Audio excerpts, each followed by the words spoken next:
There we are. We're recording. Hey, This is nowhere close to your fancy radio studio. hey, you know what though? It sounds really good. Really? Yeah, it does. The audio's great. That's awesome. We, I work so hard with my lack of knowledge. I have to put in like probably 100 more times the effort on the technical side of things just to get where I'm at right now. it's funny. We started obviously having to interview a lot of guests via Zoom or Skype is another one that we'll use. And we've realized the audio is so much better than it is on like a cell phone, for instance. And so even once all of this is said and done, I can imagine a lot more interviews that are typically done over the phone are going to be done, via Zoom or Skype or something like that. That's exactly why was reluctant to get on the Zoom because I had my whole audio set up but it transfers over to video for YouTube a lot easier. And once I recorded the first one, I was like, oh well, I'm not even gonna offer anybody the option. I'm just making the link and send it to them because it sounds really good through my mixer and through Zoom. Yeah, sure. I mean, in person is obviously ideal, but in times like this is a great alternative.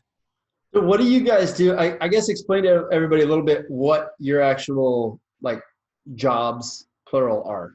Yeah, sure. Yes, I'm glad you prefaced with jobs because there are a few. But my main gig, I work for a local broadcasting company, Bryan Broadcasting. We own 11. I'm going to get in trouble if I don't have that right. But we own about 11 radio stations and some publications as well. I primarily work for our news talk station, which is WTAW.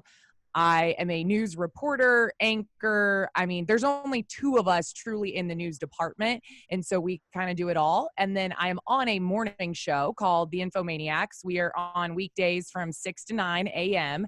And there are three of us, and we just talk about everything that is going on in the world. We talk about current events, politics, unfortunately. We talk about sports and news, and we talk about the Kardashians, and we talked about Taylor Swift this morning. I mean, we'll cover anything under the sun. And so, yeah, so that's a lot of fun. But I do that, and then I'm a news reporter on all of our other stations, or most of them. So if you listen to Candy 95, if you listen to Willie 97.7, The Zone, Maverick, you've probably heard my voice doing a news update or maybe a community calendar spot, something like that. So I get a lot of airtime, which is a lot of fun. And don't you do something with the sports as well? Yeah. So, oh gosh, this will be my 6th year if fingers crossed, A&M volleyball actually gets to have their season.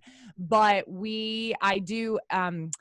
So when SEC Network launched in 2013, there's obviously the SEC Network games that you see on TV, but they also wanted to have a digital component so they could cover as many games as possible. And so they got together with all the schools and they said, you put together this production team, you have your own talent, and then you will actually produce, it looks exactly like an ESPN SEC Network broadcast, but we'll stream it on the website. So I am on Texas A&M's volleyball and softball crew, and so I get to broadcast for those games. And then last year, I actually started doing a little high school volleyball, which was a lot of fun because I'm a local girl. So I played for Bryan High. And so getting to go back and do some of those games was a lot of fun. So yeah, so I kind of dabble in a few different things there as well. I was about to ask, if you played sports and if this is something that you like, the sports side of things, something you really enjoyed, just like getting to talk to the players and report on it and all that good stuff. Sure. Yeah. So I mentioned I work, for Bryan Broadcasting, and I'm mainly a news reporter. I actually got into this doing sports and working for the Zone, and I still will randomly do interviews with coaches and players for some of the sports stations.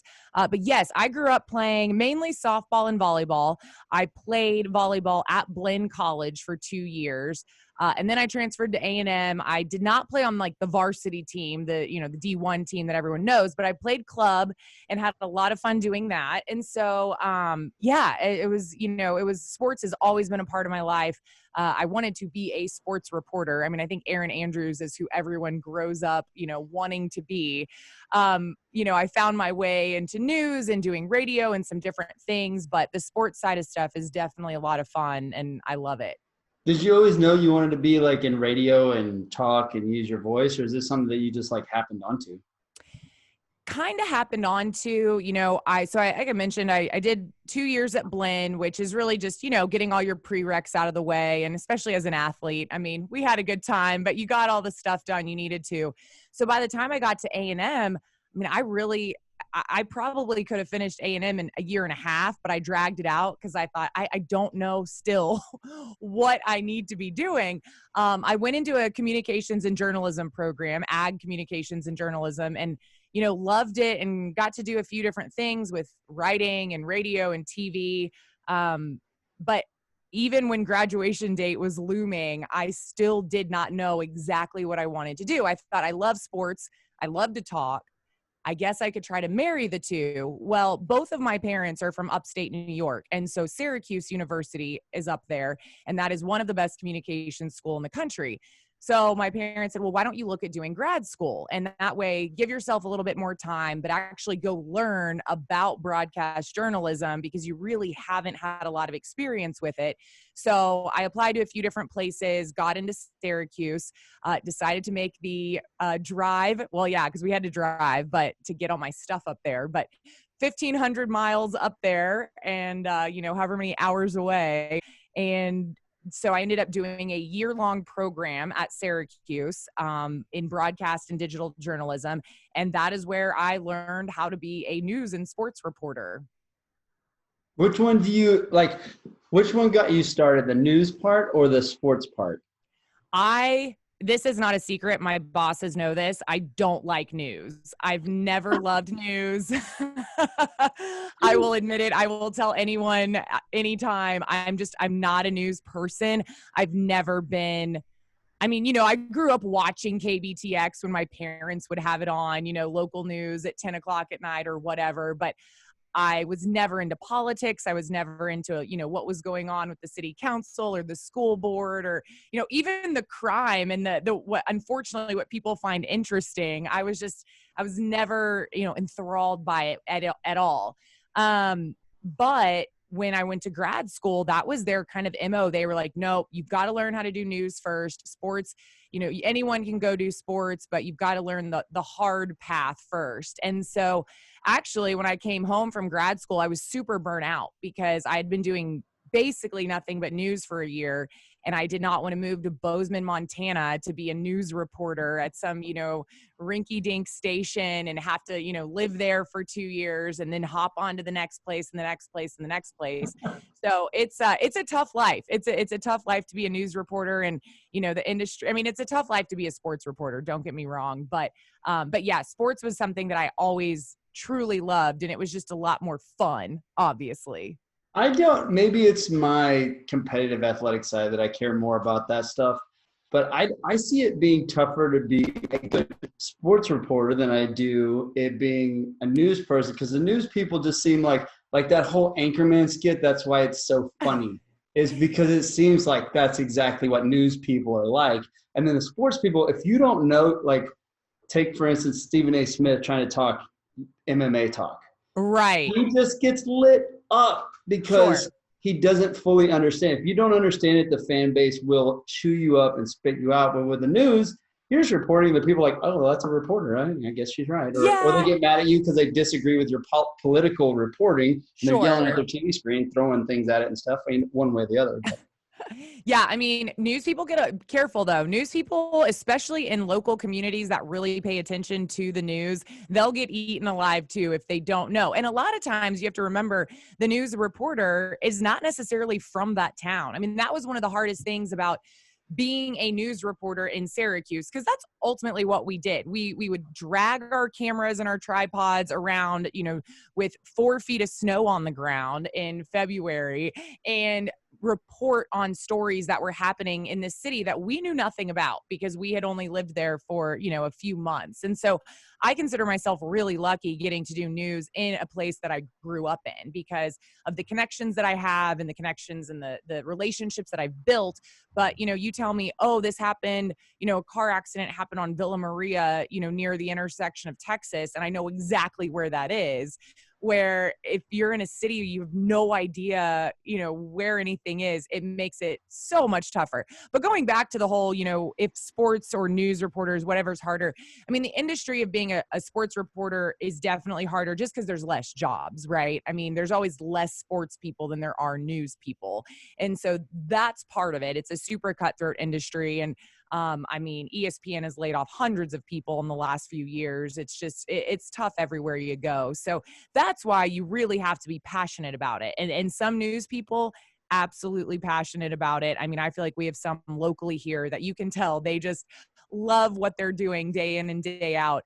I love my radio show in the morning. That's what keeps me going. I love the Infomaniacs. I love getting to talk about, whether it's local or national issues, but that's a lot of fun to me. The actual covering, city council, no offense, city councilman, but it's boring as hell. So that part is where I'm kind of like, luckily my fellow coworker, my colleague in the news department gets to cover a lot of that stuff. So Well, is it, you think a little bit of it is because you get to really be you, have your opinions, and really talk about like an honest sort of news, because the Infomaniac sounds like kind of a news show, but it's just whatever you guys find interesting to talk about, which is what a lot of people are thinking or seeing or whatever, and they're hearing your opinions on it.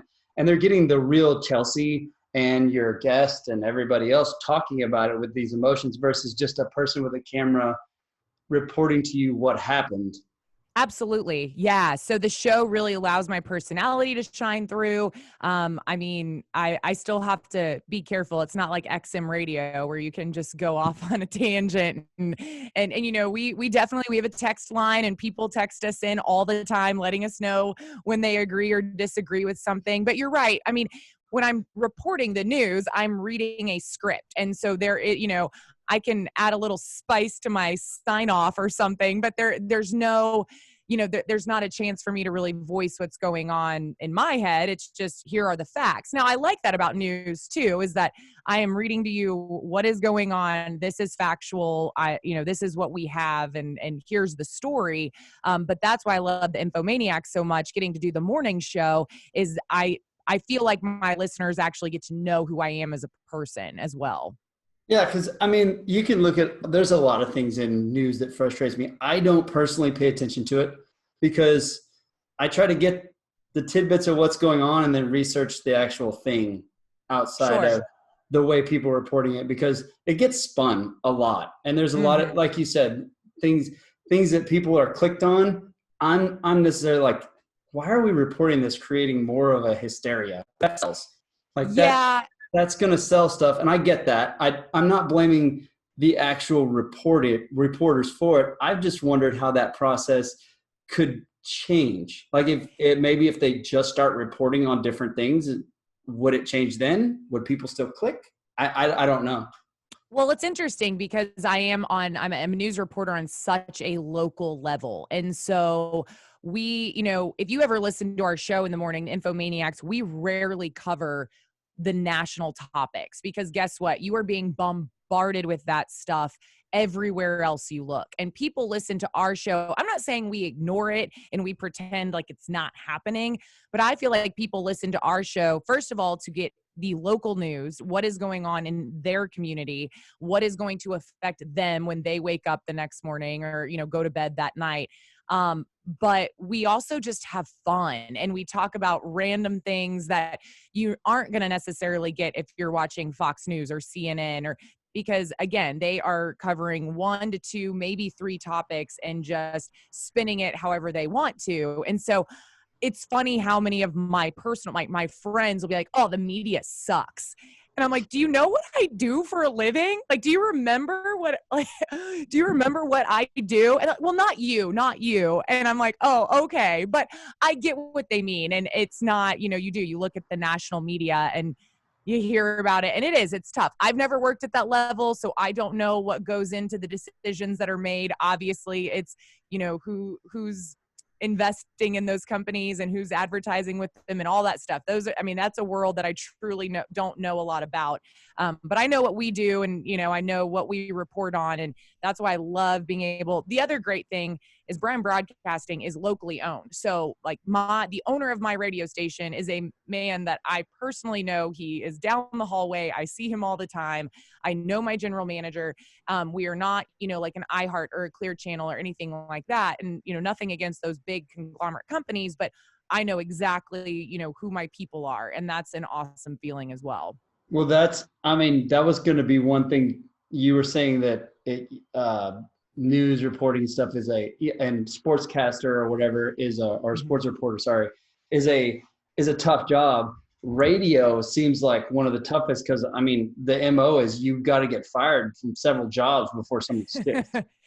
Yeah. And some of my coworkers, I think, have been, or have, there's been some coworkers who have left our station.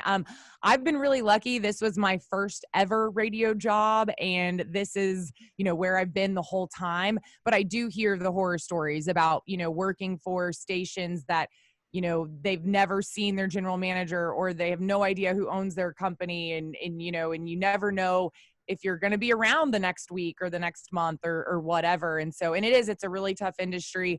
The other nice thing is our general manager is, he's going to, not as much anymore because of COVID, but is flying to DC. He's lobbying for radio. He's very involved in the politics of the industry. And so we kind of know firsthand, like, what's going on. And that's a good feeling too, because even if it's bad news, at least we're aware of it. And it just seems, from what I've heard at least, that it's a lot different when you work for a locally owned company than when you work for a place that's owned, like I said, by iHeart or Clear Channel or one of those places. I imagine it's the same with like my job, what I do outside of this podcasting. I work for, it's a bigger company, but it's one family owns it. And, I'm sitting there with the son-in-law to the owner.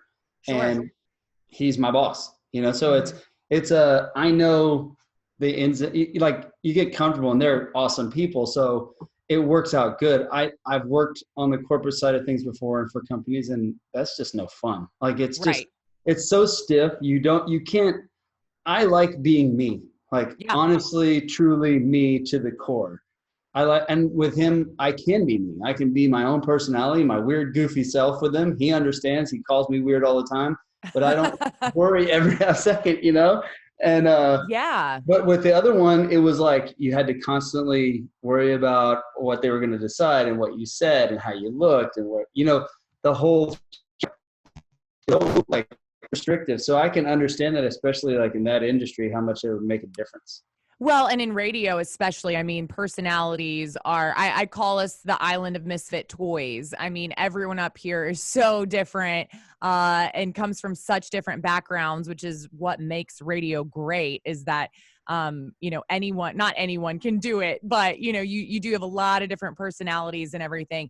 And that actually turns into bits on our show. Like we take those funny, quirky moments, and next thing you know, we're talking about it on the show. And then I will meet a listener out, at a restaurant or somewhere in town. They realize who I am, and they're like, "Oh, are you still walking around the office barefoot?" And I'm like, I was never actually barefoot. They were just yelling at me because I had flipped a sandal off for a split second, And so people connect to those stories because they're so personal. And I think that's the other cool thing about, and I know I keep going back to it and sound like a broken record, the whole locally owned and being local.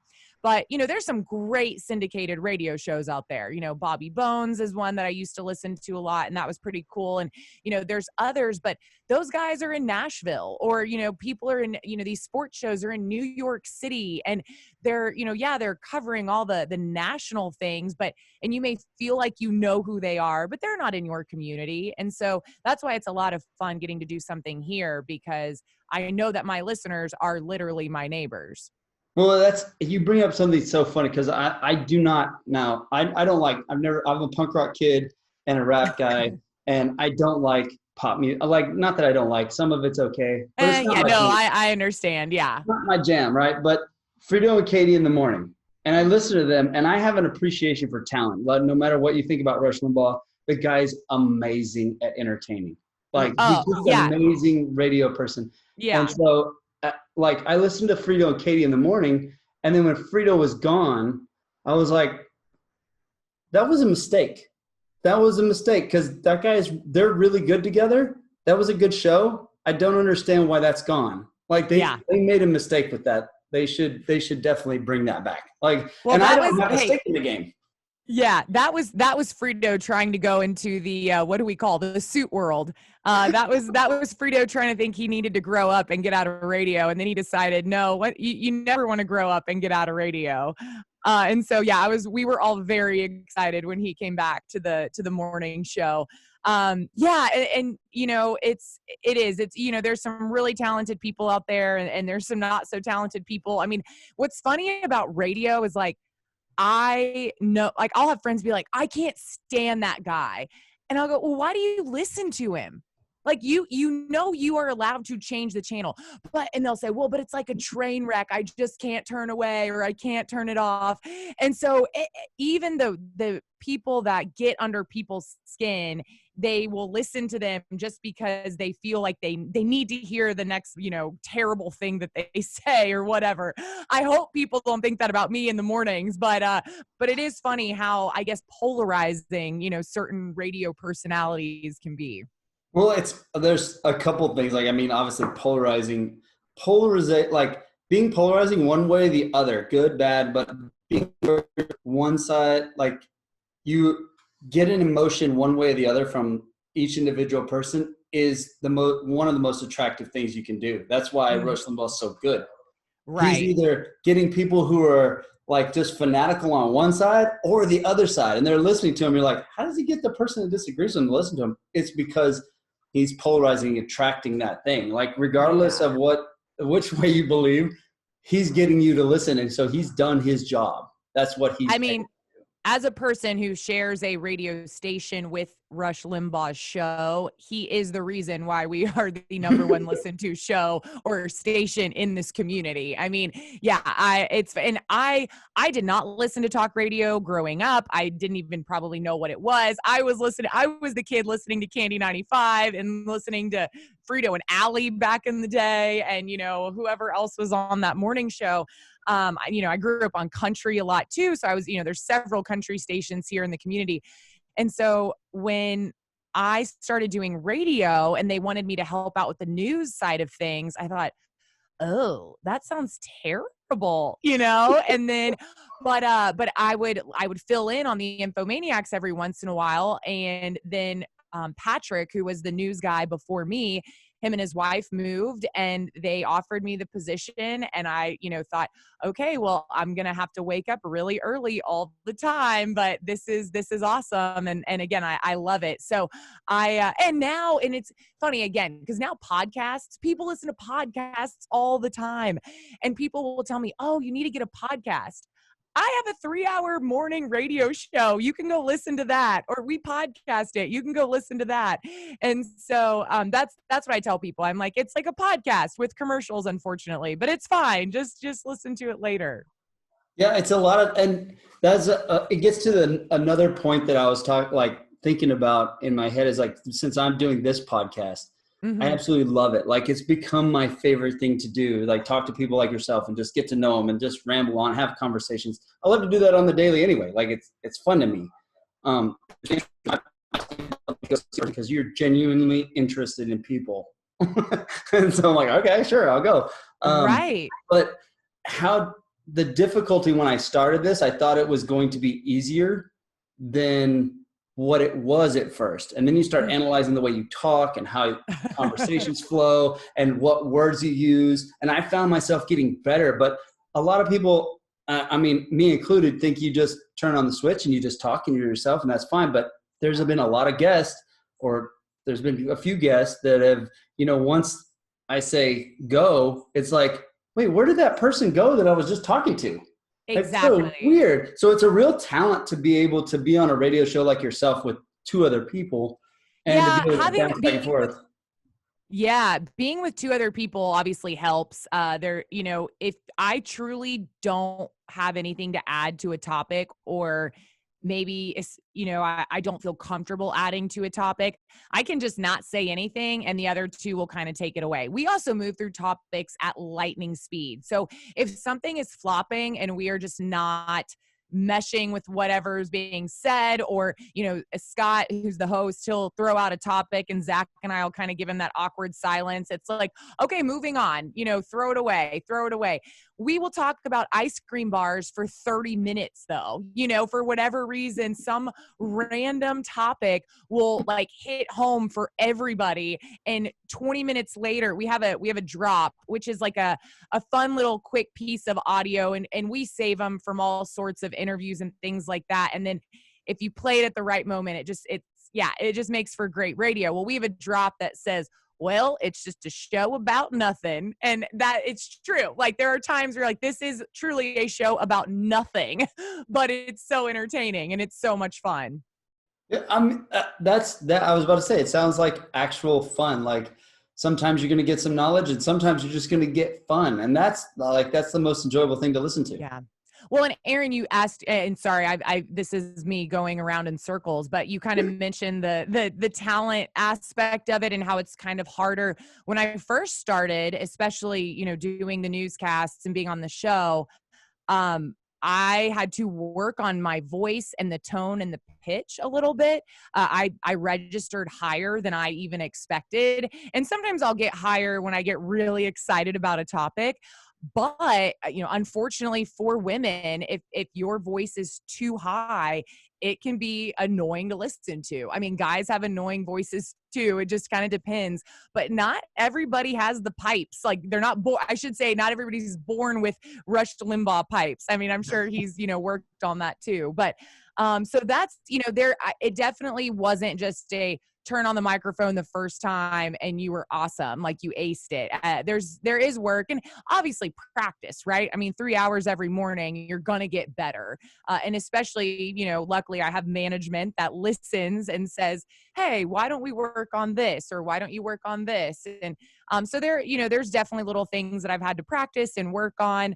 But I tell people all the time though, I've maybe a couple of times I've actually introduced people like at an event or something. I had a friend who was playing a concert in downtown Bryan and she asked if I would introduce her. And I was like, oh, sure. It is so much different getting on a stage behind a microphone and talk and seeing the people you're talking to. Even if it is a room of 20 people and they're like your grandparents or something, it is still so different. And people are like, don't you ever get nervous? Like you're sitting there talking to, and I have no idea how many listeners we have. We joke that there's like 3 of them, but I have no idea, but I'm in a studio by myself. I'm not looking at anyone. I've just got this microphone. I've got to make sure and be mindful that I don't cuss or say anything too stupid. But, I don't have to see those people. And so it is funny how I always have a true appreciation for some of those music DJs who get out there and actually introduce like concerts in front of hundreds of thousands of people, because that's not easy either. That's one thing too. Like I love stand-up comedy as a whole. I've gone to see lots of shows. I like the art form, and because I've done public speaking before, like I've done a bunch of different things. I teach classes now in front of large groups of people and seminars. And then when you're getting your certifications for these things, you've got to teach in front of the people who write the programs to make sure that you're good and all that stuff. And you're right. It's a totally different, and you need to flow. You practice it, you get better maybe. If you're in it, like if you really enjoy it, I enjoy it. Like I find where I really like it, like you get in a flow and you like start feeding off the people and you're watching them and stuff. It's fun, but it's also like, there's no hiding anywhere. Right. I can turn off my microphone. Like I said, I have 2 guys that I can fall back on. I can turn off my microphone and burp if I need to, and you would never know. I burped like 3 times during this interview and you have no idea. Because you can always turn off your microphone and you can always hide, like you said. But even just a business meeting, a presentation, I still get nervous when I have to do things like that. Even being on camera versus off camera. So when I do my sports stuff, I'm on camera for all of like 20 seconds and I spend way too long getting ready for that 20 seconds. But it's, it's that split, it's the little, it's the little time I get on camera, so I'm going to take advantage of it. And I love it. I definitely love that energy, but I get butterflies every time before. Now, I think if you use butterflies and you channel them into positive energy, they can be awesome, and they make you sound really excited and make you sound like, and you're passionate about what you're doing. So I love the on-camera stuff too, but it is a different feeling than when you're just on the radio. And I shouldn't say just on the radio. I think when you're just on the radio, you have to rely on your voice, and people don't get to look at you and get distracted by what's going on with your body or your hair or whatever. It's you. And that's why I never expected to get into radio. I 100% was going the TV route totally.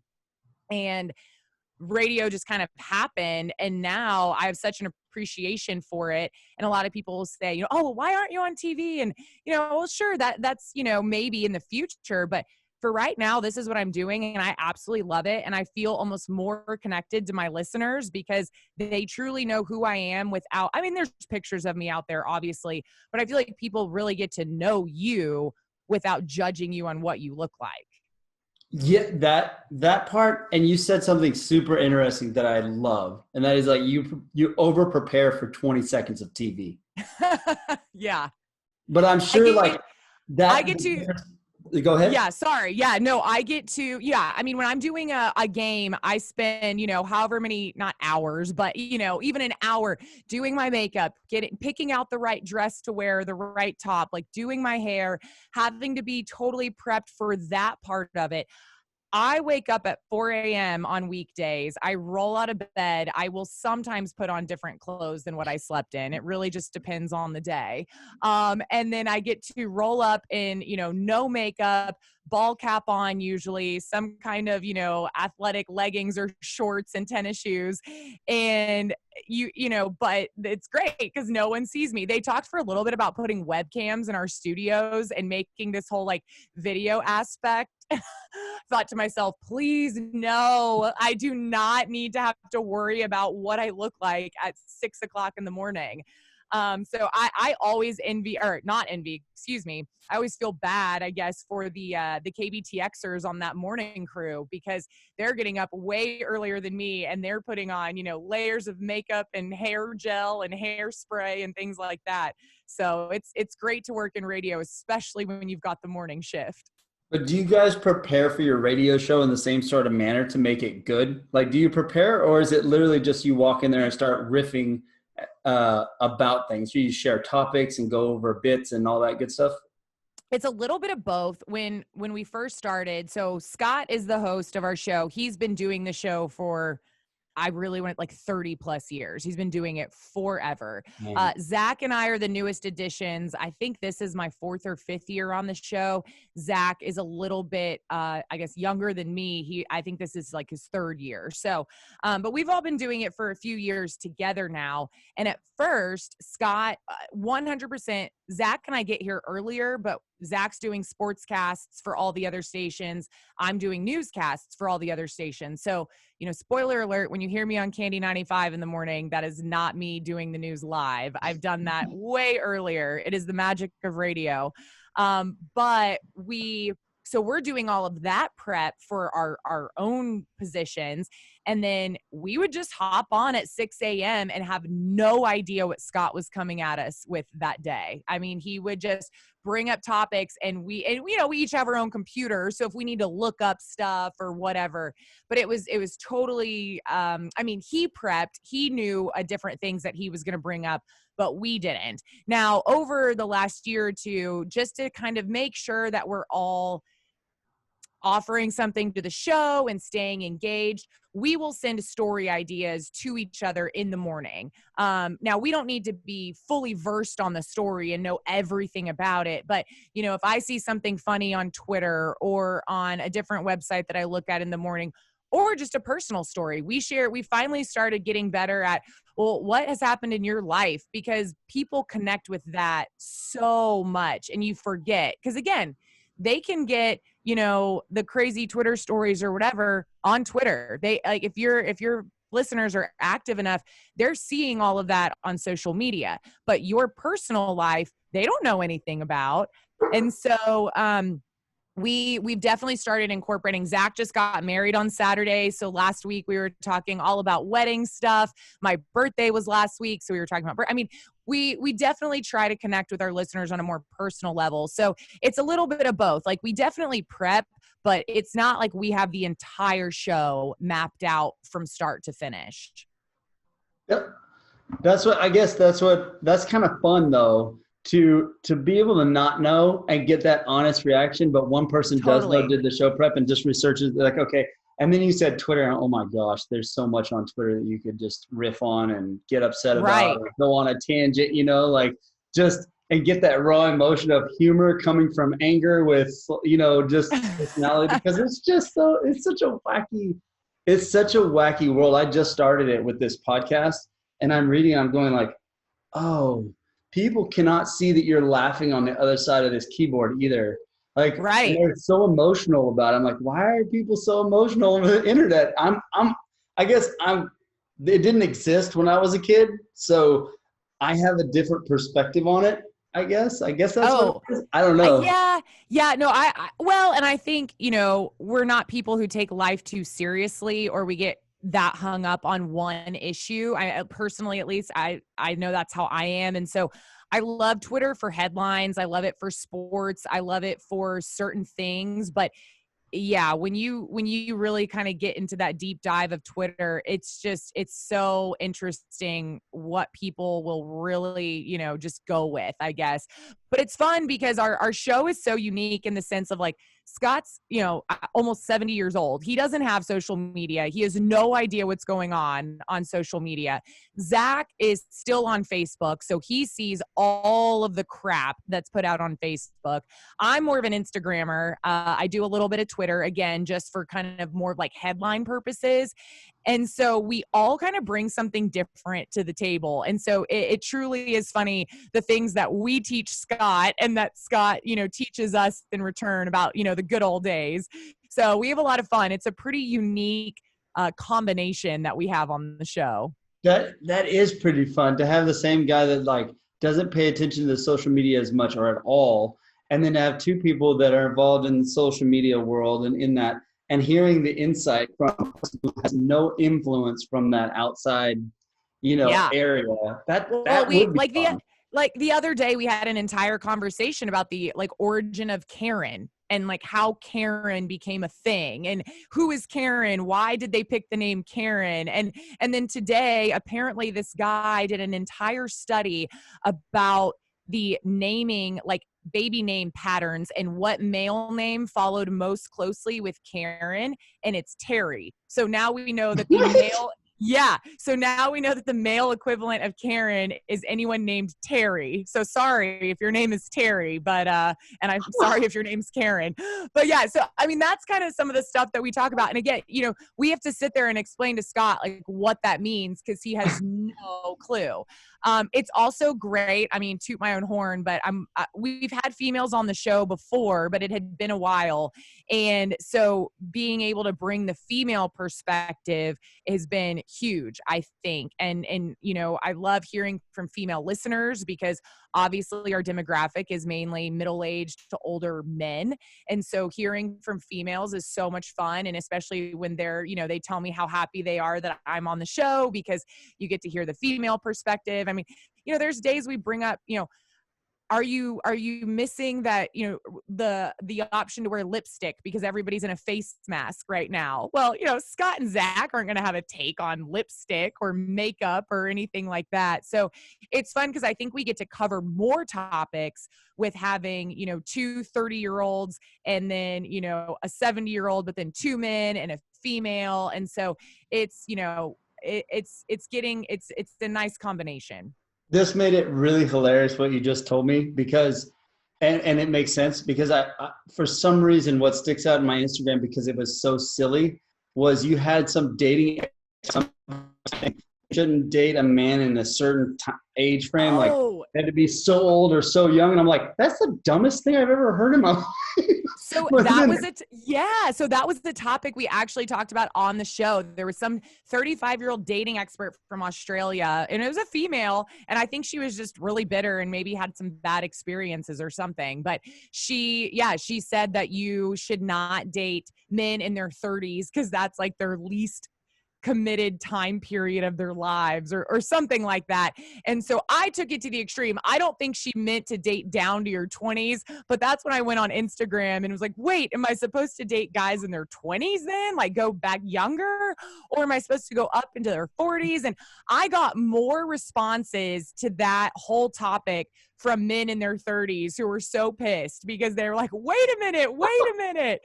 And then I also pissed off some of our listeners on the show because I said, you know, guys in their 40s with kids, I don't really know if I need that baggage in my life. And they were like, hey, it's not always our fault that, you know, we ended up like this.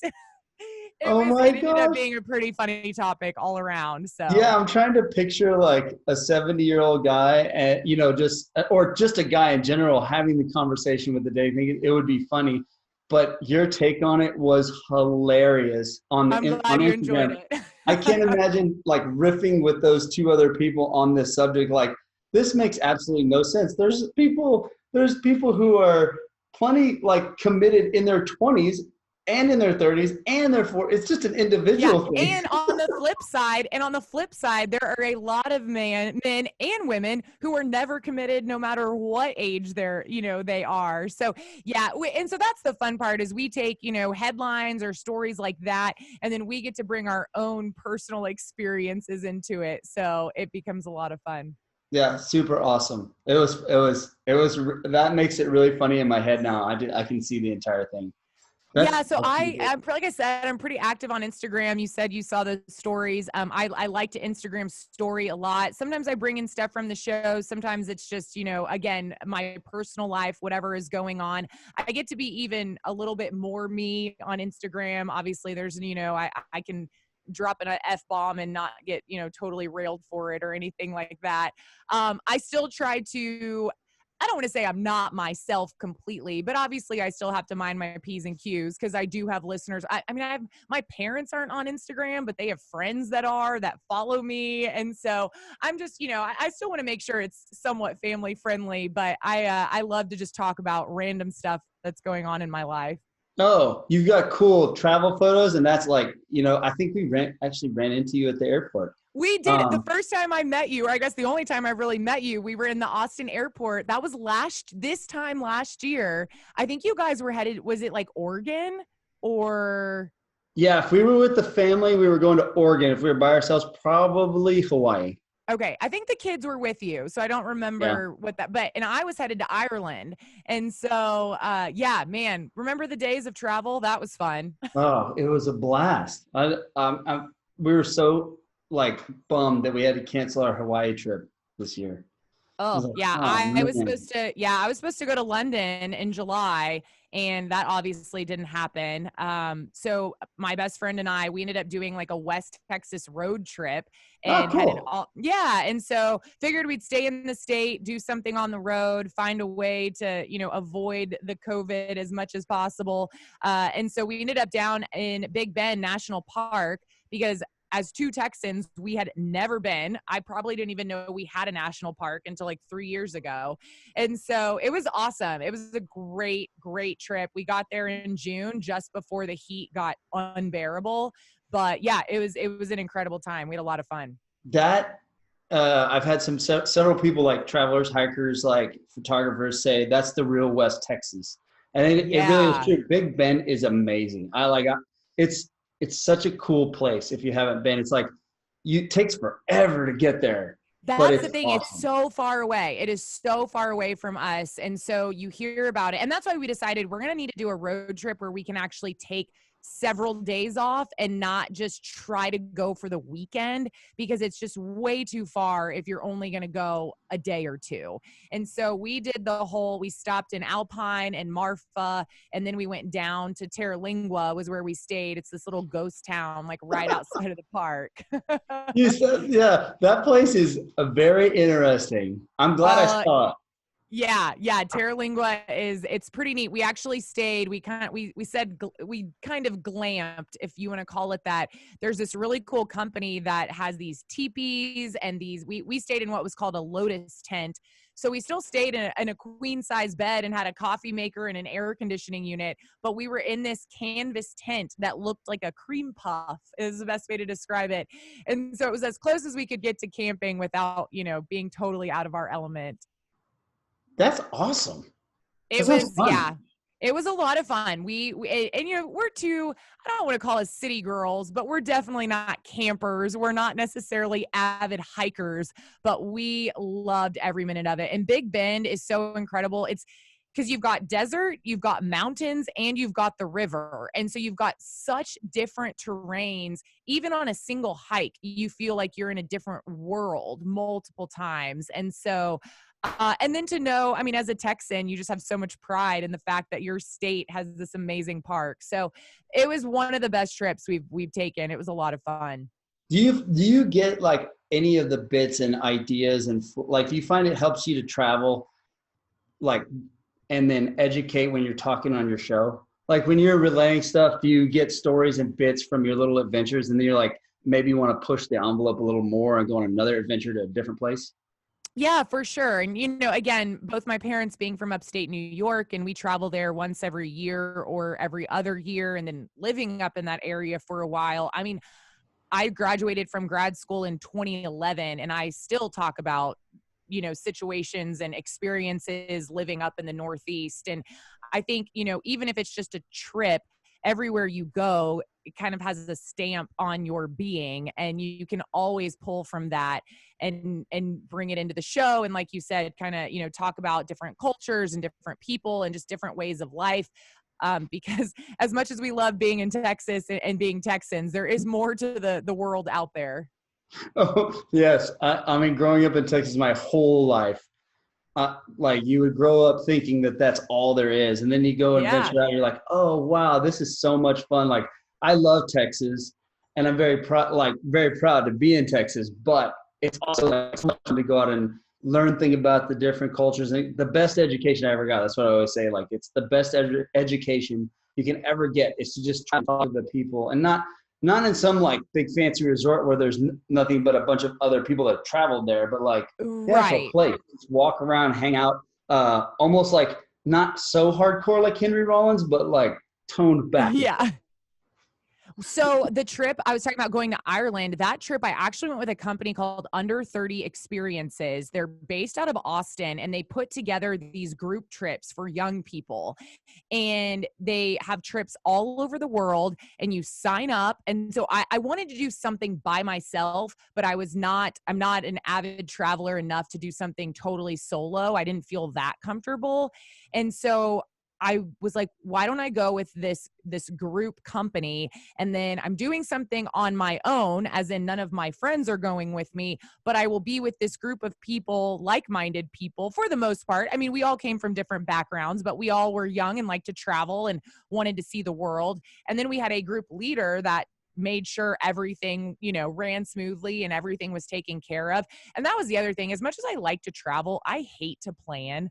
I am not somebody who's good at like finding the best hotel and the best restaurants and the best place. Like I hate that. Like just take me anywhere you want to, but I don't want to have to make those decisions or do that research. That's not my personality. And so going with this, you pay the money up front, you get your flight, and everything is taken care of for you. And that was so much fun. And we spent 6 days in Ireland, and it was absolutely incredible. And that was my first time, not out of the country, but overseas. And so it was awesome. And I cannot wait to travel more once, especially internationally, once all of this stuff is over and done with. Well, that's what we have set as our 5 years Ireland. We kind of both sat down and talked about like, where would we want to go? And it's like, Ireland's always been like a place I've wanted to go visit. And so Kim as well. So it's like, that's kind of, we're like, okay, for our 5th year anniversary, Ireland. It is beautiful. You just want to make sure that you go at a decent time of year for them. I mean, I went in August and I was still wearing, you know, pants and a jacket, and it's a little bit cooler over there. And so there's definitely good and bad times of the year. But the countryside is absolutely gorgeous. I mean, everybody raves about Dublin. We only spent half a day in Dublin, and I'm so glad that was it. Yeah, it's a city. It's cool. But it's like, once you've seen a city, you've seen a city. To actually go experience the countryside and experience, you know, the smaller towns that don't necessarily get a lot of that tourism, those were the best thing. Like, those were the best places that we went. No, that's for sure. I love Guinness anyway, but like that would be a fantastic thing to do, to go into a local pub somewhere, not in a big city, like a local small pub. Yeah. And then hang out with this. They seem like they have such camaraderie. Like they're just all joined to get like all one. And it just looks like so much fun. They're such happy people. They're so nice. I mean, you always hear about certain countries that hate Americans. That is not Ireland, or at least not in my experience. They're so welcoming, and yeah, they just want to have a cold beer with you or a shot of Jameson or whatever. And so they were the nicest people. It was so much fun. And I'm not going to lie, because I hadn't traveled a whole lot, I wanted to go somewhere where they spoke English, because I wanted to be able to talk to them and get to know them and ask for directions if I needed to. And so that was one of the reasons I wanted to try Ireland first for my like first big trip. And but their accents are just so fun too. So it was an awesome trip. That's such a great idea. With like, I mean, I'm married to one of those people who does all the planning, and yeah, lucky you. Dude, she finds, I don't know how she does it, but she finds the best restaurants. I mean, they're fantastic. She finds the best places to stay. I don't know exactly what her skill is in finding these things, but she does such an awesome job. But I like, it's great that somebody provides that service as a group of people, whether it be just young people or anybody. Like if you're looking to get out and you don't really know, or maybe it's kind of scary, they made that a lot easier for people. That's pretty cool.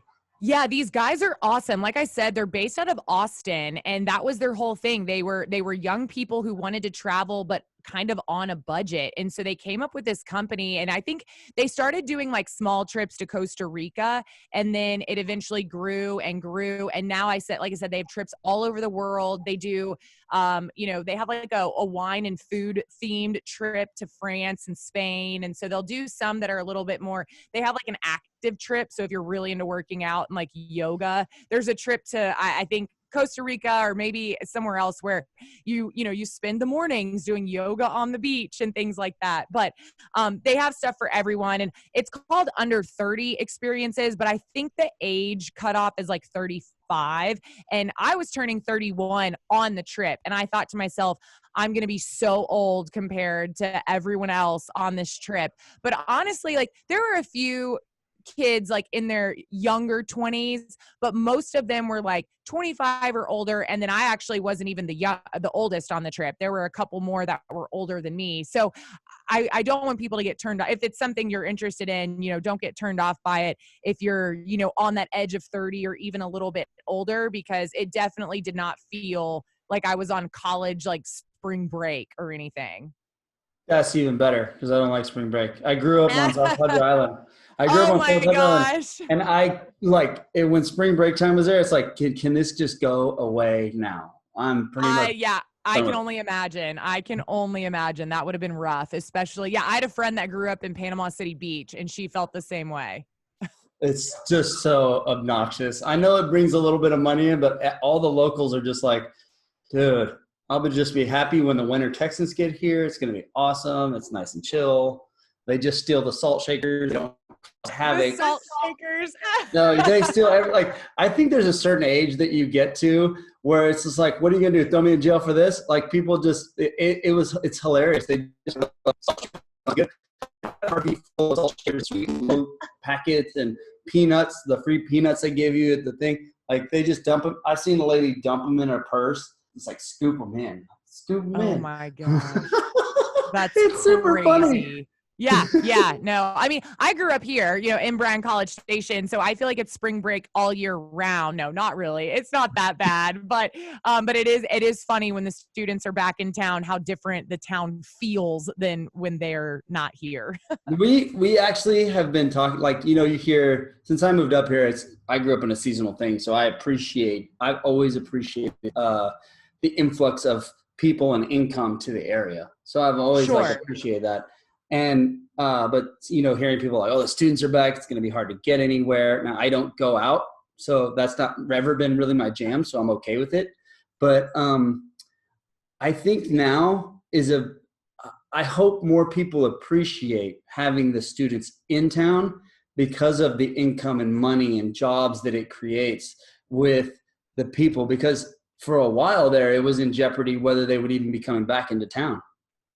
If people are not appreciative of the students at this point, then they don't need to live here, because they are truly the driving force. That university is the heartbeat of our local economy.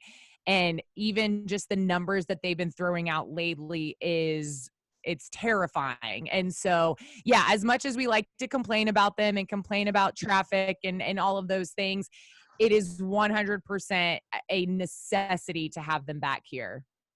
Yeah, I agree. It's just something that popped in my head when you said the students. I'm like, man, I'm actually like super thankful. I just said it today. I was like, man, I'm really thankful the students are back, because I like this place. I didn't even know where it was when I moved here, but I met Kim here. I've got an awesome life. Like, this is a cool little town to raise a family and do all these awesome things. It's kind of a nice hub where you can travel out of. I wish the ocean was a little closer, or the mountains, one of the two, but it's a great town. It's got a great like ethic and morals, and like just the whole vibe of it between Bryan and College Station. It's a cool place to live, and it's kind of in its own bubble. Yeah, it is definitely. And people ask me all the time, are you going to ever move? Are you going to get out of here? And I would love to move and try something new and go somewhere else. I mean, my year in upstate New York was not the greatest when it came to the amount of snow we received and things like that. But it really helped me grow as a person. And for me, I'm single. It's if any time is as good to kind of move and spread my wings, it's now. But I love my gig. I love this town. I love being close to my family. And I mean, I can see why people get sucked into this town and stay here. But it's I love it too. You're right. It's an awesome place to live. Oh, we've got so I mean, we love this place, and it would take a lot for us to move, but there's a couple places and for sure one of them is Utah, that we just absolutely like. That place is awesome. It's amazing. Yeah. The people are awesome. Like, every part of that state that we've been to all over, and it's just, that's one of the few that we've returned to.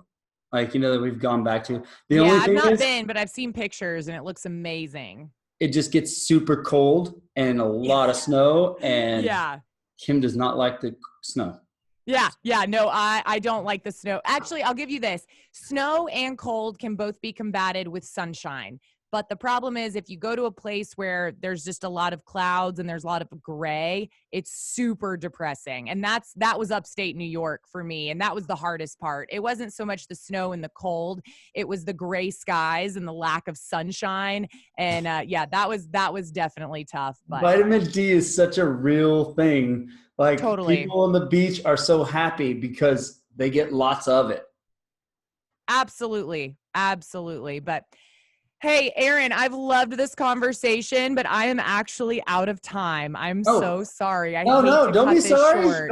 I'll just go on forever if sometimes. No, and I will too, but somebody needs my room. So my fancy radio station room, which is not that fancy at all. But yeah, I'm so sorry. I did not realize that it was going to be, I knew that we would talk for a while. I didn't realize that my room was going to be needed. So no problem. Let everybody know what your shows are again before we close it out.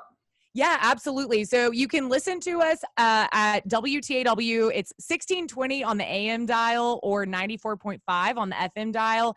If you're not around a radio, you can always listen online at radioaggieland.com. But it's the Infomaniacs run from 6 to 9 a.m. weekdays. And you can hear me on all Brian Broadcasting stations randomly throughout the day. And if you want to, I'd love to have you follow me on Instagram and Twitter. It's at Chelsea A. Reber. That's CHELSEA Awesome. Thanks, Chelsea. I'll let you go. Thanks, Aaron. I appreciate it. Have a great one. Bye.